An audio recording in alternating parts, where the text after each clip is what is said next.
Assalamualaikum, this is Zishan Pakistani and today we are going to talk about word it।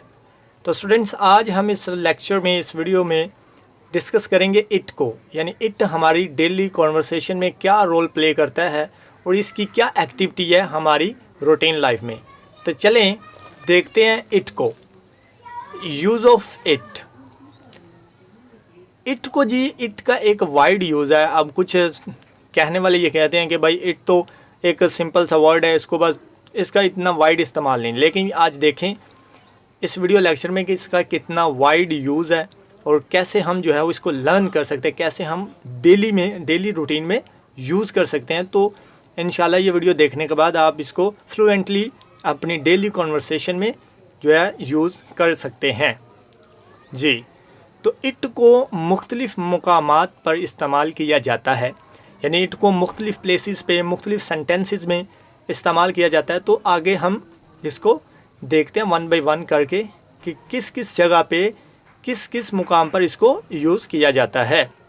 तो चलें देखते हैं point number 1, मौसम के साथ। यानी जब हम किसी मौसम के सेंटेंस के बारे में बात करें या किसी मौसम को डिस्कस करें, बारिश हो रही है या कि बर्फ़बारी यानी एटसेट्रा, आज मौसम बड़ा सख्त सर्द है, इस किस्म के जो सेंटेंसेस होते हैं उनको लिखने के लिए, उनको बोलने के लिए हम इट का यूज़ करते हैं।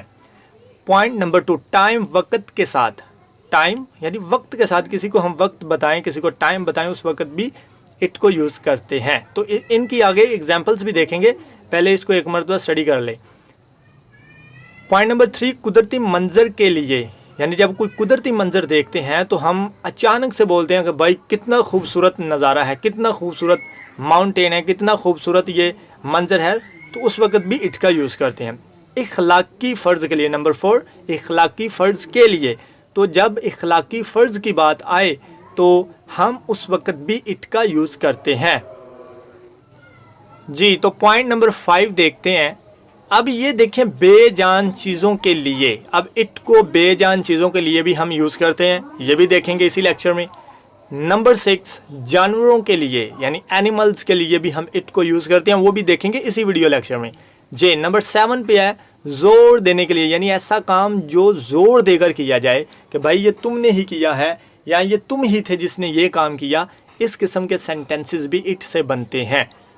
तो चलें स्टूडेंट्स, इनको वन बाय वन करके इनकी एग्जांपल्स देखते हैं और इनको समझते हैं कैसे हम जो है इनको यूज़ कर सकते हैं और कैसे इनको लर्न कर सकते हैं। तो चलिए एग्जांपल को देखते हैं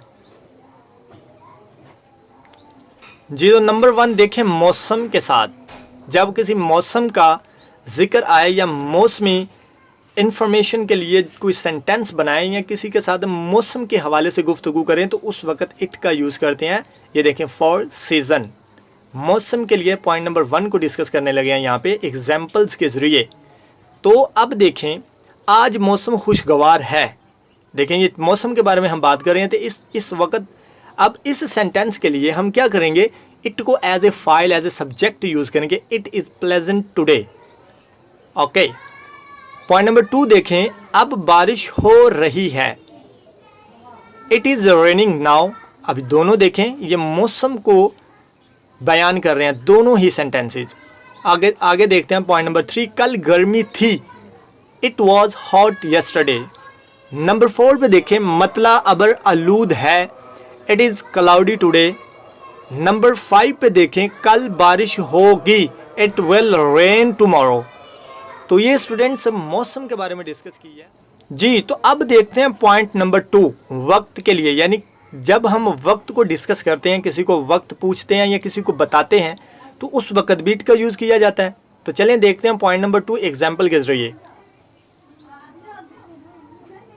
जी। तो स्टूडेंट्स अब देखें पॉइंट नंबर 1, फॉर टाइम, यानी टाइम को डिस्कस करने के लिए 2 नंबर, ये पॉइंट नंबर 2 है टाइम के लिए। ये ऐसे ना समझिएगा कि 2 टाइम नहीं, ये पॉइंट नंबर 2 है टाइम के लिए। इट को कैसे यूज़ करते हैं, फॉर टाइम। देखें जी, पॉइंट नंबर 1, अब 4 बजे हैं। It is 4 o'clock now. देखिए, टाइम को बयान किया है, ये किसी ने किसी से पूछा है भाई क्या टाइम है, अब वो आगे से उसको रिप्लाई कर रहा है, उसको आंसर दे रहा है भाई अब 4 बजे हैं। तो उसने 4 बजे हैं ये बताने के लिए इट का यूज़ किया, it is 4 o'clock now. Point number 2 देखें, अब सोने का टाइम है यानी स्लीपिंग का टाइम है। तो ये देखें टाइम यहाँ पे भी डिस्कस किया जा रहा है, इसी सेंटेंस में टाइम को डिस्कस किया जा रहा है। तो इसके लिए भी उसने कौन सा वर्ड यूज़ किया, it is time to sleep या it is time to go to bed, ये भी हो सकता है, और it is time to sleep, अब सोने का टाइम है, ये भी हो सकता है। नंबर 3 पे देखें, सुबह हो गई है यानी मॉर्निंग हो चुकी है। पॉइंट नंबर 3 में किसी ने ये बात की है कि सुबह या मॉर्निंग हो चुकी है, तो इसके लिए भी देखें उसने इट का यूज़ किया, इट इज़ मॉर्निंग। अब देखिए पॉइंट नंबर 4, अंधेरा छा रहा है, इट इज़ गेटिंग डार्क। ठीक है, इट इज़ गेटिंग डार्क यानी अंधेरा छा रहा है, ये अंधेरा छाने का वक्त है। तो ये देखें यहाँ पे उसने टाइम को डिस्कस किया। जब हम टाइम को डिस्कस करते हैं तो इस तरह से हम एज ए सब्जेक्ट इट को यूज़ करते हैं, एज ए फाइल सेंटेंसेस में हम इट को यूज़ करते हैं। तो आई होप टाइम वाला पॉइंट भी आपका क्लियर है। तो देखते हैं पॉइंट नंबर 3। नंबर 3 देखते हैं कुदरती मंजर के लिए। जब हम कोई कुदरती मंजर, कोई खुदा का करिश्मा, कोई अल्लाह ताला की अजीबो गरीब क्रिएशन को देखते हैं, जब वो उसको देखकर हम मुतासिर होते हैं, तो उस वक्त हम हमारे मुंह से जो वर्ड्स निकलते हैं, जो लफाज निकलते हैं, जो हम सेंटेंस निकालते हैं, प्रोड्यूस करती है हमारी ज़ुबान, हमारी फीलिंग्स जो बाहर निकलती हैं, उस वक्त हम कुदरती मंजर को यानी बयान करते हैं। तो कौन से अल्फाज निकलते हैं और कुदरती मंजर को बयान करने के लिए हम इट का यूज़ कैसे करते हैं, तो देखते हैं पॉइंट नंबर 3। तो एग्जाम्पल की तरफ चलते हैं जी। तो ये है पॉइंट नंबर 3 फॉर नेचर, कुदरती मंजर। पॉइंट नंबर 3 कुदरती मंजर फॉर नेचर यानी कुदरत के हवाले से जब डिस्कस की जाए या कुदरती मंजर डिस्कस किए जाएं, बयान किए जाएं, तो उस वक्त हम कैसे इट का यूज़ करते हैं। तो देखते हैं पॉइंट नंबर 1, कैसा उम्दा मंजर है। मान लीजिए कोई बंदा किसी ऐसी जगह पे गया, उसको वहाँ पे एक कुदरती मंजर है, कोई पहाड़, कोई पार्क, कोई फील्ड यानी कोई खेत वगैरह या कोई ट्री वगैरह, ऐसी चीज़ें नज़र आ जाती हैं जो उसने पहली मर्तबा देखी हैं। तो उनको देखकर वो क्या कहता है, कैसा उम्दा मंजर है। ठीक है, तो इसको भी इट के साथ जो है वो इस किस्म के सेंटेंस को भी इट के साथ हम बनाते हैं। वो देखें कैसे, what a fine seen it is, यानी ये देखें एक्सक्लेमेशन मार्क लगाने का मतलब ये है कि उसने बड़े ताज्जुब से, बड़ी हैरत से पूछा, यानी बोला, कहा या उसकी ज़ुबान से निकला कि कैसा उम्दा मंजर है, यानी बड़ा शानदार, बड़ी खूबसूरती है। उसको देखकर उसने बोला what a fine seen it is, यानी जब इस किस्म के सेंटेंसेस होंगे तो इट इज़ को हम आखिर पर लगाते हैं। पॉइंट नंबर 2 देखें, कितना बड़ा पहाड़ है। यानी ये मान लीजिए मैं हूँ या आप हैं या कोई भी है, उसने पहली मर्तबा इतना बड़ा पहाड़ देखा है, या आप ये कहें K2 का उसने पहाड़ देखा है। ठीक है, तो वो पहली मर्तबा देख कर वो क्या बोलता है कि what a big mountain it is, यानी कुदरती मंजर है ना भाई, ये अल्लाह ताला का करिश्मा है, अल्लाह की कुदरत है कि एक बड़ा पहाड़ कोई बंदा देख रहा है, एक आम बंदा, और जब वो देखेगा तो वो क्या कहेगा, what a big mountain it is. और जब उर्दू स्पीकर होगा तो वो बोलेगा कितना बड़ा पहाड़ है, और जो इंग्लिश मैन है यानी जो अंग्रेज़ी बोलता है वो कहेगा what a big mountain it is. Okay, तो पॉइंट नंबर 3 देखें, ये मौसम कितना खूबसूरत है। अब ये देखें, मान लीजिए कोई बंदा मरी चला जाता है, कश्मीर चला जाता है या कनाडा, USA कहीं पे भी चला जाता है, लेकिन वहाँ का मौसम उसके अपने कंट्री से अलग है, तो वो उसको देखकर क्या कहेगा, अगर वो उर्दू स्पीकर है, उर्दू बोलने वाला बंदा, तो वो बोलेगा ये मौसम कितना खूबसूरत है, बड़े ताज्जुब से कहेगा। बट इसको इंग्लिश में कैसे कहेंगे, what a fine season it is, what a fine season it is. तो ये है कुदरती मंजर बयान करने के लिए इट का यूज़। देखें जब इस किस्म के सेंटेंसेस होंगे तो इट इज़ आखिर पर आएगा। नंबर 4 पे देखें, आज का दिन बहुत अच्छा है। आज का दिन, मान लीजिए कि आज डेली रूटीन में बारिशें वगैरह होती हैं या उसके अलावा हवाएं चलती हैं, लेकिन ये जिस दिन की बात कर रहा हूँ उस दिन बहुत अच्छा दिन था, ना तेज़ हवाएं थी ना धूप थी, यानी मज़े का मौसम था। तो इसलिए उसने उस मंज़र को बयान किया है कि आज का दिन बहुत अच्छा है, it is very fine today. तो स्टूडेंट्स ये है एग्जाम्पल्स जिसमें इट को यूज़ किया जाता है as a subject, as a file.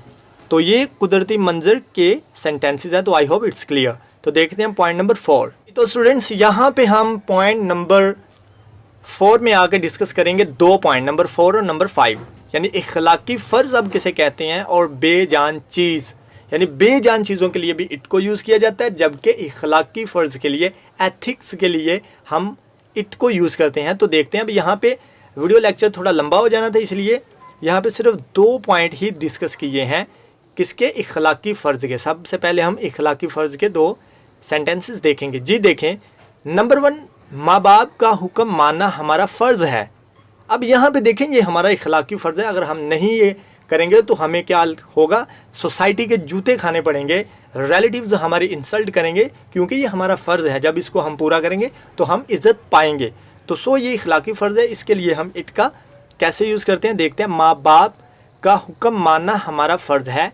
तो यहाँ पे देखिए, it is our duty to obey our parents. It is our duty to obey our parents, या it is our duty to respect our parents. यानी जब हम इज़्ज़त करें, यानी अगर हमारा ये सेंटेंस हो कि हमें अपने वालिदैन की इज़्ज़त करनी चाहिए, तो फिर वहाँ यहाँ पे रिस्पेक्ट आएगा। तो ये था स्टूडेंट्स इखलाकी फ़र्ज़। अपने वतन से मोहब्बत करना तुम्हारा फ़र्ज़ है। मान लीजिए मैं ये किसी को कह रहा हूँ, भाई ये तुम्हारा फ़र्ज़ है कि तुम्हें अपने वतन से मोहब्बत करनी चाहिए। आपको पता नहीं आपने कितनी मुश्किलों से, कितनी ये डिफ़िकल्टीज़ फेस की हैं इस कंट्री को हासिल करने के लिए। सो तुम्हें मोहब्बत करनी चाहिए, तो ये तुम्हारा फ़र्ज़ है। तो देखिए, इसके लिए भी क्या करते हैं हम, कैसेट का यूज़ करते हैं। अपने वतन से मोहब्बत करना तुम्हारा फ़र्ज़ है। It is your duty to love your country. इसी तरह ये और भी सेंटेंसेस हो सकते हैं, यानी कि तुम्हें अपने भाई की मदद करनी चाहिए, तुम्हें अपने बच्चों को बेहतर मुस्तकबिल देना चाहिए, तुम्हें अपने बच्चों को अच्छा खाना खिलाना चाहिए, तुम्हें अपने भाई से मोहब्बत करनी चाहिए, अपने छोटे, एक्सेट्रा। ये अ लॉट ऑफ वर्ड्स इखलाक के ऊपर जो है, इखलाकी फ़र्ज़ को डिनोट करते हैं। काफ़ी ज़्यादा आप सोचिए और प्रैक्टिस कीजिए, काफ़ी ज़्यादा आप प्रोड्यूस कर सकते हैं। जी अब देखिए, बेजान चीज़, एक पॉइंट यहाँ पे डिस्कस हुआ। पॉइंट नंबर 2, बेजान चीज़। ये यहाँ पे 3 सेंटेंसेस बेजान चीज़ के या चीज़ों के ऊपर जो है वो डिस्कस किए गए हैं। तो चलिए देखते हैं। देखें, ये एक बस्ता है, it is a bag. Point number 2, ये एक मेज़ है। तो ये मेज़ जबकि एक बेजान चीज़ है, ये खुद तो ना हिल सकता है, ना कुछ खाता है, ना कुछ पीता। बेजान, जहाँ पे पड़ा रहेगा वहीं पे ये गल सकता है, सड़ सकता है, लेकिन ये अपनी जगह से मूव नहीं कर सकता, हिल नहीं सकता। तो ये एक बेजान चीज़ है। ये एक मेज़ है, इट इज़ अ टेबल।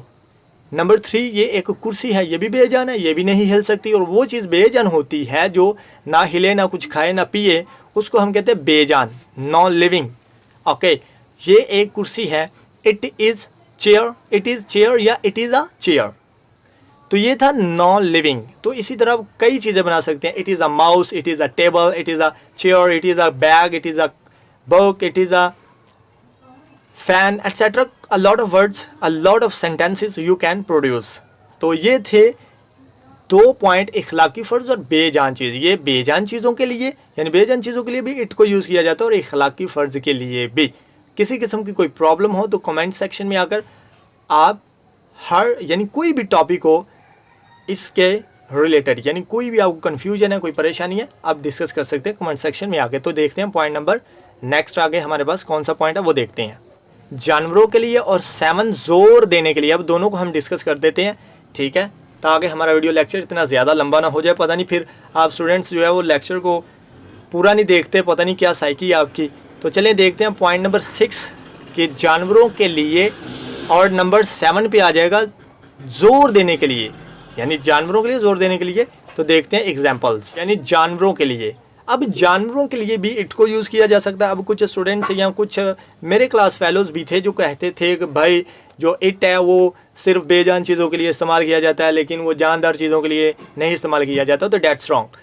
ये देखें, इट को हम जानदार चीज़ों के लिए भी इस्तेमाल कर सकते हैं, बेजान चीज़ों के लिए भी। और आपको दिखाया, पहले आपको डिस्कस किया गया है कि कौन कौन सी जगह पर, किन किन मुकामात पर हम इनको यूज़ कर सकते हैं। तो ठीक है, किसी की बात मत मानिएगा, किसी की मत सुनिएगा, ख़ुद को अपने एक्सपीरियंस के मद्देनज़र रखते हुए तो किसी की मत मानिए, अपने आप को खुद जो है वो प्रमोट कीजिएगा। तो चलें देखते हैं। तो किसी की मत मानिए, खुद रिसर्च कीजिए, खुद तलाश कीजिए, फाइंड कीजिए कि कौन सी चीज़ गलत है या सही है। तो चलिए देखते हैं पॉइंट नंबर 6 फॉर एनिमल्स, या जानवरों के लिए। देखें ये एक गाय है, तो ये मोस्टली आपने देखा होगा इट इज़ अ काउ। ये मोस्टली 6, 7, 8, 9, 10th क्लास के बच्चों की किताबों में, सिलेबस में ये सेंटेंसेस मिलते हैं। नंबर 2, ये एक बिल्ली है, तो ये भी एक जानदार है, बट जानवर, इट इज़ अ कैट।